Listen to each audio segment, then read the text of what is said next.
या एडवोकेट्स की पार्किंग होगी। मेरा जो पार्किंग स्पेस है लॉयर्स का, उसमें किसी स्टाफ की गाड़ी पार्क नहीं होती थी, किसी पुलिस वाले की गाड़ी पार्क नहीं होती थी, किसी क्लाइंट की पार्क नहीं होती थी।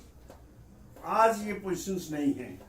आज लिटिगेंट की गाड़ी भी मिलेगी आपको लॉयर्स पार्किंग में, आज पुलिस वाले की भी गाड़ी मिलेगी, स्टाफ की भी मिलेगी। इस पे हम कोट डाउन करेंगे, इसको थोड़ा टाइट कर देंगे। पोजीशन स्पेस बहुत है, बट गाड़ियां फालतू की बहुत आ जाती हैं यहाँ, वो रोकेंगे। सर दिल्ली इलेक्शन के दौरान केजरीवाल जी भी यहाँ पे आए थे, बड़े बड़े वादे किए थे उन्होंने, क्या कोई पूरे हुए हैं अभी तक जो एडवोकेट्स के लिए उन्होंने बोले थे? उन्होंने एक बिजली के लिए मेरे टाइम में शुरू किया था कि कमर्शियल मीटर्स हैं यहाँ चैम्बर्स में, वो हमने लड़ाई करके उसमें सब्सिडी दिल्ली गवर्नमेंट ने दे दी है, but meters are still commercial. Subsidy जरूर दे रही है गवर्नमेंट, जो बाकी सिटीजन्स के लिए भी दे रही है। मेरी कोशिश ये रहेगी कि यहाँ डोमेस्टिक चैम्बर्स। सर उन्होंने घोषणा की थी लॉयर्स के लिए कि हम डोमेस्टिक अप्लाई करेंगे, एडवोकेट्स के लिए भी कमर्शियल हटाएंगे हम। सर अभी तक डोमेस्टिक नहीं हुए हैं, सिर्फ सब्सिडी दी जा रही है। मेरी कोशिश पहले भी थी, ये सब्सिडी नहीं लेंगे हम, ये डोमेस्टिक कनेक्शंस रहेंगे। बिकॉज हमारे चैम्बर अलॉटमेंट रूल्स में ये प्रोवाइड किया गया है कि there will not be any commercial activities in the chambers. जब कमर्शियल एक्टिविटीज नहीं होंगी तो कमर्शियल मीटर कैसे लग जाएंगे यहाँ? ये सारे के सारे डोमेस्टिक मीटर करवाएंगे जी। सर केजरीवाल जी एक वादा और करके गए थे कि उन्होंने एडवोकेट्स के लिए, बार काउंसिल के लिए, दिल्ली बार काउंसिल के लिए 50 करोड़ रुपए की सैंक्शन के लिए बोला था उन्होंने, कि एडवोकेट्स को मेडिकल एम 5 लाख रुपए तक तो उनकी फैमिली को, और 10 लाख रुपए का लाइफ इंश्योरेंस। क्या वो अभी अप्लाई हुआ या नहीं, या वो राजनीतिक स्टंट था? सर नहीं, वो फंड आ चुका है दिल्ली गवर्नमेंट के पास, उसके यूटिलाइजेशन के लिए स्कीम बन चुकी है।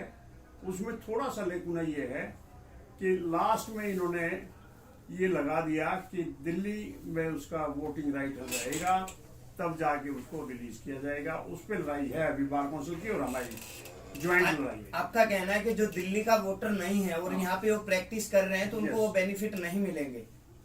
जो दिल्ली गवर्नमेंट ने रूल्स बनाए हैं उसके हिसाब से मेरा ये कहना है, when he is enrolled in the bar council Delhi, he is the member of the Delhi Bar Council, so he must be given the facilities. Voting right कोई बात नहीं, within 1 year उसको डायरेक्शन दे दो, he will change the voting right here in Delhi and the facilities should be given to him also. Sir वकालत profession के अंदर यदि मैं बात करता हूँ एडवोकेट्सी की, इसमें जो न्यू इनरोल्ड वकील्स आते हैं उनको बहुत बड़ी प्रॉब्लम होती है, उसके लिए कुछ सोचा आप लोगों ने? आज भी और पहले भी ये बार काउंसिल रूल्स में प्रोवाइड कर रखा है कि 5 साल तक लॉयर्स को, न्यू लॉयर्स को स्टाइपेंड मिलेगा। सर कितना? 5,000 तक था, और अब ये जो नई स्कीम आई है इसमें अभी तक कोई स्टिपुलेटेड अमाउंट नहीं रखा गया, बट वो स्टाइपेंड के लिए हमारी कोशिश रहेगी। अभी तक मिला किसी एडवोकेट को स्टाइपेंड? किसी को नहीं मिला। हमारी कोशिश आज भी है कि 10,000 मिनिमम नए वकीलों को मिलना चाहिए। सर जो नहीं मिल रहा हम इसको कहें एक तरीके का घोटाला है, बहुत बड़ा घोटाला है, इसको कहें सर? अब घोटाला तो जब तक हाईलाइट नहीं होता, जब तक तो घोटाला नहीं होता, हाईलाइट होने के बाद घोटाला। सर आप बोल रहे हैं ना स्टाइपेंड 5,000 रुपए न्यू इनरोल्ड एडवोकेट के लिए है, बट उसको नहीं मिल रहा है, तो इसको मैं क्या कहूंगा, ये घोटाला ही है ना सर? वो पैसा कहीं तो खाया जा रहा है ना सर? मैं देखो, जब तक उनका ऑडिट रिपोर्ट नहीं देख लेता, जब तक उनका रिकॉर्ड नहीं देख लेता, जब तक मैं नहीं कह सकता कि घोटाला है।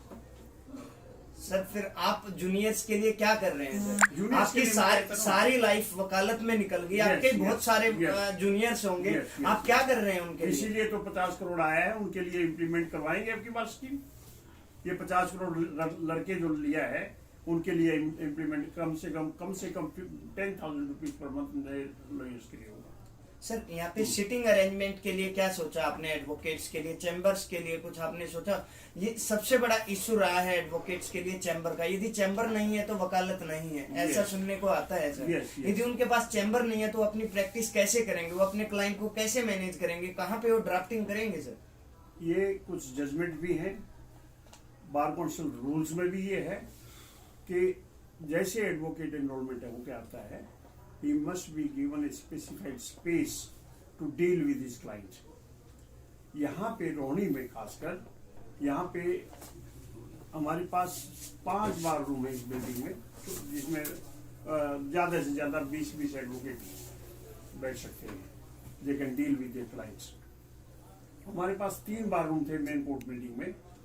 वो जब मैं 2010 से यहाँ 2012 तक रहा, उसके बाद नई कमेटी आई, उस टाइम पे जो देन डिस्ट्रिक्ट जज थे चंद्रशेखर, उन्होंने 3 बाथरूम, एक लेडीज बाथरूम था, 2 जेंट्स बाथरूम थे, 3 बाथरूम बाहर से छीन लिए और I don't blame the bar, वो छीन लिए गए थे।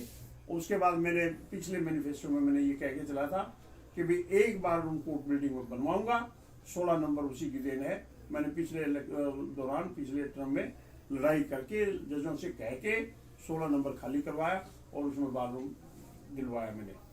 यहाँ पे मेरे पिछले टर्म में बाथरूम जो अपनी लाइब्रेरी थी, छोटी थी, 2nd फ्लोर पे कोर्ट बिल्डिंग में, बहुत बड़ी बढ़ा दी गई है। अभी देखोगे तो आप यहाँ जिम, स्नूकर, कॉन्फ्रेंस हॉल, बार ऑफिस, नया बार ऑफिस, लेडीज बार रूम मेन कोर्ट बिल्डिंग में, एंड 16 नंबर कमरा। ये सारी फैसिलिटीज मेरे टाइम में हुई पिछले टर्म में।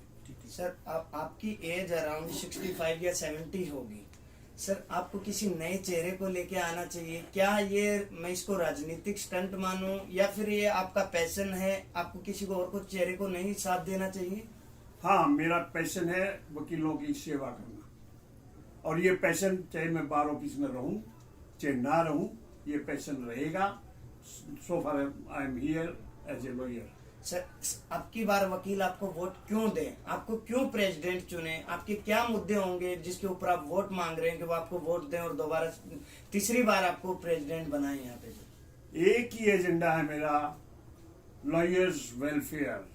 लॉयर्स वेलफेयर में ये सारी चीज इंक्लूड है जो आपने पूछी है, seating arrangements, library facilities, the social securities, and the hygienic conditions in the bar, and the prestige and dignity of the bar, relation between the bench and bar. शायद सर मुझे लगता है ये वादे झूठे ही रहते हैं, पहले भी किए होंगे आप लोगों ने।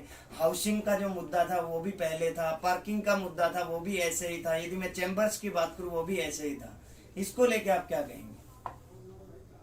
आप कुछ भी कह सकते हो, बट आप जनरल मेंबर्स की यहाँ व्यूज लो कि मैं झूठ कभी नहीं बोलता, even in my professional life. Sir मैं आपको ब्लेम नहीं कर रहा हूँ कि आप झूठ बोल रहे हैं, मेरा आई मीन कि आप वोट मांग रहे हैं। आपके हर बार आपके यही होते हैं कि हम एडवोकेट्स के लिए ये करेंगे, चैम्बर्स की प्रॉब्लम है, सिटिंग की प्रॉब्लम है, कार पार्किंग के इश्यूज हैं, वो हर बार यही तो होते हैं। सर कोई नया तो बताइए ना सर, क्या नया करेंगे सर? राजेश शर्मा जी, जो मैंने कहा पहले भी वो किया और आगे भी जो कह रहा हूँ वो करूँगा। एटलीस्ट एफर्ट्स जरूर रहते हैं, मेरे एफर्ट्स रहे यहाँ सीटिंग अरेंजमेंट भी बनाने के, वो किसी कारणवश नहीं पूरे हुए। आगे ये कंटिन्यू रहेगा, जब तक मैं जिंदा हूँ वकीलों के लिए काम करता रहूँगा। करप्शन के मैं टोटल खिलाफ हूँ। सर 18 तारीख को वोटिंग है रोहिणी कोर्ट के अंदर। टुडे टीवी चैनल के माध्यम से रोहिणी कोर्ट के वकीलों से या बाहर लोगों से कोई अपील आपकी सर? मैं सिर्फ ये अपील करूंगा, to maintain the dignity and transparency in the bar, relation between the bar and bench, kindly vote, support and elect me. तो अभी आपने सुना यहाँ पे कुछ और एडवोकेट्स मौजूद हैं, हम उनसे भी बात करना चाहेंगे। वो किसको वोट देंगे, कौन होगा रोहिणी कोर्ट का अगला प्रेसिडेंट? कुछ और लोग मौजूद हैं। सर अब की बार किसको वोट कर रहे हैं? यहाँ के सारे लोग अधिक से अधिक सब हैं, जितने भी सबकी यही सहमति, सबकी एकमति कि इन्हीं को इस बार चुने हम लोग यहाँ के राष्ट्रपति, जो प्रेसिडेंट करते हैं। कुछ और लोग मौजूद